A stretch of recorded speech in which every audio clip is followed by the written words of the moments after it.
আমার মনই আমাকে ধোঁকা দিবে।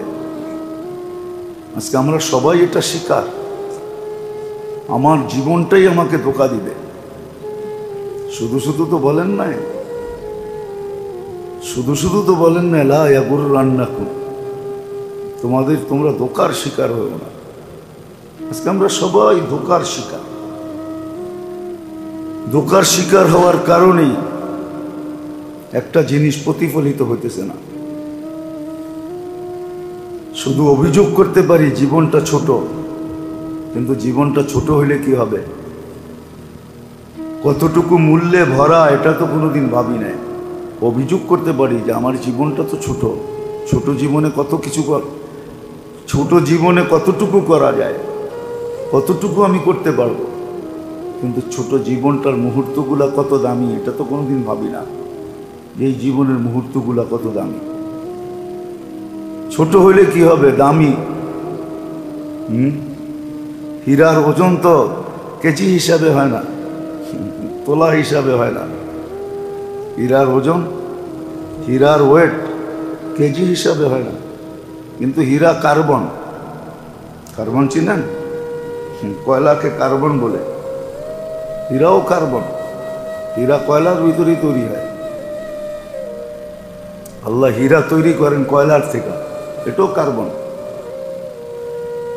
কিন্তু কয়লা কেজি হিসাবে বিক্রি হয়, কিন্তু হীরা কেজি হিসাবে বিক্রি হয় না, তোলা হিসাবে বিক্রি হয় না। হীরা বিক্রি হয় ক্রেট হিসাবে, সেন্ট হিসাবে বিক্রি হয়। ওটার ওজন আপনি বুঝবেন না, আমি বুঝাইলেও বুঝবেন না, এটা বুঝাইলেও বুঝবেন না। 100 সেন্টে 1 ক্যারেট হয়, আর 1 ক্যারেটে 1 রত্তি হয়। তো হীরা দামি, এই জন্য তার ওজন ভিন্ন, তার ওয়েট মাপকাঠি ভিন্ন।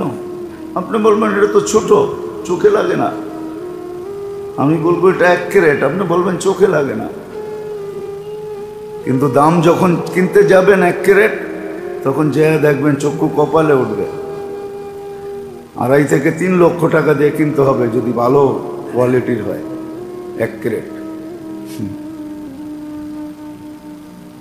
তো আমাদের জীবনটা ছোট, কিন্তু মূল্য অনেক বেশি।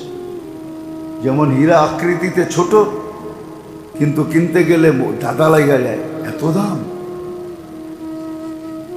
এত ছোট জিনিসের এত দাম। তা আমাদের জীবনটাও ছোট, কিন্তু অনেক দামি। আজকে আমরা পরের কথা কি বলবো, আমি আমার দ্বারা ধোঁকার শিকার, প্রতারিত। আমি আমার দ্বারা ধোঁকার শিকার। কোন কোন জায়গায় ধোঁকা খাইতেছি তাও বুঝতেছি না। এটার থেকে বাহির হইতে হয় কিভাবে এটাও জানি না। যার কারণে আমার জীবনটা গলতেছে বরফের মতো। প্রতিদিন আমার জীবন থেকে লেস হইতেছে, বিয়োগ হয়ে যাইতেছে। চাই আমি অঙ্ক কষি আর না কষি, অনেক সময় অঙ্ক কইরা বিয়োগ করে, অনেক সময় নিজে নিজে বিয়োগ হয়ে যায়। আমি কষি আর না কষি, বিয়োগ করি আর না করি, প্রতিদিন কিন্তু আমাদের জীবন থেকে সময় বিয়োগ হয়ে যেতেছে। প্রতিদিন সময় বিয়োগ হয়ে যেতেছে।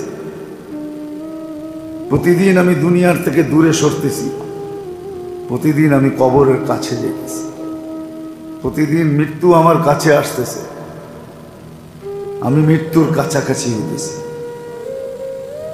জীবনের মজা আমার থেকে দূরে সরতেছে।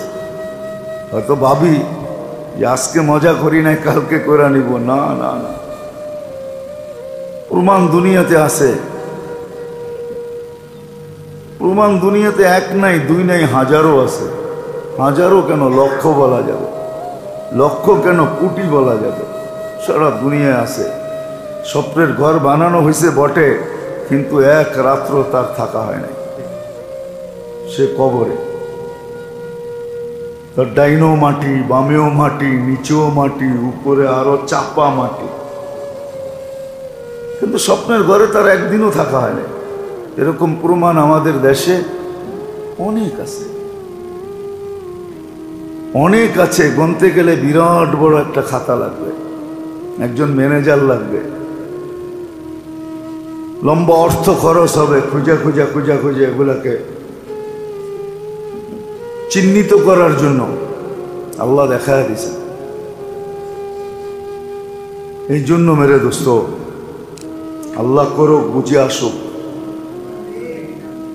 আল্লাহ করুক আমরা বুঝি, বুঝার দরকার যে আমি আমার দ্বারা কতটুকু ধোঁকার শিকার, কতটুকু প্রতারিত, কোন কোন জায়গায়, জায়গাগুলো হইতে হবে, কোন কোন জায়গায়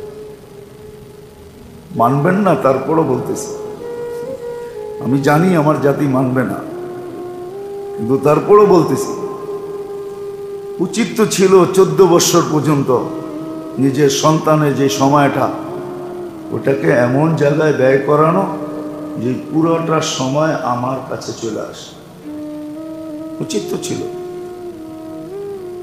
ক্ষেত্রও তো ছিল। কিন্তু তো আমি কথা বলতে পারে না, তখন থেকে কিন্ডারগার্টেনে দিয়ে আসছি, ডেলি সকালে নিয়ে গেছি, বিকালে নিয়ে আসছি, তার সময়টা ওই পরিবেশে কাটছে, কার্টুন দেখা কাটছে, ছবি আইকা কাটছে, ঠিক না?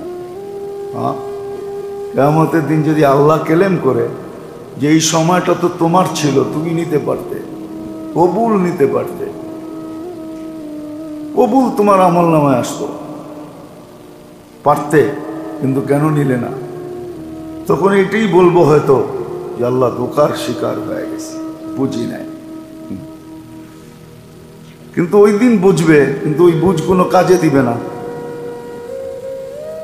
এরকম একটা না, দুইটা না, তিনটা না, চারটা না, 10টা না, সব বুঝানো সহজ, বুঝানো সহজ, ছাড়তেছি আর সাথে সাথে কুদরত দিয়ে রিফাইন করতেছে, ওটাকে পিওর করতেছে, আমাকে আপনাকে দিতেছেন, দিব্যি টানতেছি আর সুস্থ আছি। না হইলে তো এসির ঠান্ডা কামরা সব বন্ধ করতো, সবকিছু, এদিক দিয়ে শ্বাস বন্ধ হয়ে আসতো, বলতো ছেড়া দে মা, কান্দা বাঁচি, গরমই ভালো, এসি লাগবে না। তখন যান বাঁচানোর জন্য সব খুলে দিত, এসি বন্ধ করে দিত, ঠান্ডা জীবনে দেখতে হতো না। যুক্তিগত কথা, অযৌক্তিক না। তো যেটা বুঝাইতেছিলাম এত কথা একটা কথার জন্য, যতক্ষণ পর্যন্ত আমি এটা না বুঝবো, ততক্ষণ পর্যন্ত আমার এই ছোট জীবনের মূল্যায়নটা আমার দ্বারা হবে না। জীবনটা যদিও ছোট, কিন্তু দেখাইলাম হীরা আকৃতিতে অনেক ছোট, কিন্তু মূল্যের দিক দিয়ে অনেক দামি, অনেক দামি, অনেক দামি। 1 তোলা ওজনের হীরার আংটি কোনো প্রধানমন্ত্রীর হাতেও নাই, দুনিয়ার কারো হাতের ভিতরে নাই। 1 তোলা ওজনের একটা হীরার পাথর আমি দেখি না আজ পর্যন্ত কোনো দুনিয়ার রাষ্ট্রপ্রধানদের হাতে আছে। হয়তো বাসায় লুকানো থাকলে থাকতে পারে, কিন্তু হাতে দিয়ে রাখছে এরকম দেখা যায়। আকৃতিতে ছোট, দামে অনেক বেশি। আমাদের জীবনটা পরিধিতে ছোট, 60-70 বছর, এর চেয়েও কম। আল্লাহ তো মূল্যায়ন করা বেশি চান নাই। 2 পর্বে তো মাপ দিয়ে মাফ করার পরে যতটুকু বেঁচে গেছে এতটুকুর মূল্যায়ন চাইছে। আল্লাহ চাইলে চাইতে পারতেন যে যেদিন থেকে তুমি পা দিছো জমিনে, ওদিন থেকে আমার অক্সিজেন ভোগ করতেছ, সবকিছু আমারই ভোগ করতেছ, আমি কুদরত দ্বারা তোমাকে আস্তে আস্তে বাড়াইতেছি, আমি তোমাকে বড় করতেছি। ওটারও প্রমাণ আমাদের চোখের সামনে রেখা দিয়েছেন। বাওনাকে লম্বা করে নাই, কোনো মেশিন দিয়েও ও 1 ইঞ্চি বড় হওয়ার সুযোগ নেই, ঠিক না? পিচ্ছি পিচ্ছি থেকে যাবে, পিচ্ছি পিচ্ছি বুঝেন তো, ছোট ছোটই থেকে যাবে, কোনোদিন লম্বা হওয়ার সুযোগ নেই। আল্লাহ এটাও প্রমাণ দিয়েছে, আমি তোমাকে করছি। তো যতক্ষণ পর্যন্ত প্রথমটা না বুঝবো যে আমি আমার দ্বারা, আমার বিবেক দ্বারা, বুদ্ধি দ্বারা, বিদ্যা দ্বারা, চিন্তা দ্বারা আমি কতটুকু প্রতারিত, অন্যেরটা না আমারটা, চিন্তা চেতনা দ্বারা প্রতারিত আমি, এটা বুঝতে হবে। তখনই এই ছোট জীবনটার মূল্যায়ন করা সহজ হবে, তখন মূল্যায়ন করতে পারবে, তখন এই জীবনটার দাম দিতে পারবে। তখন দেখা যাবে সে শিকারীর মতো হবে। শিকারী চিনেন? শিকারী কিন্তু উৎপাইতা থাকে। কি শিকারী কি করে? উৎপাইতা থাকে শিকার ধরার জন্য। তখনও সেও উৎপাইতা থাকবে যে আমার এই মুহূর্তটা কখন আসবে, আমি তাকে দামি কখন বানাবো। সে উৎপাইতা থাকবে, সবসময় সজাগ থাকবে। তখন দোকার থেকে বাঁচবে, নিজের মনের দোকার থেকে, বিদ্যার দোকার থেকে, বুদ্ধির দোকা থেকে, আধিপত্যের দোকার থেকে, সর্ব দোকার থেকে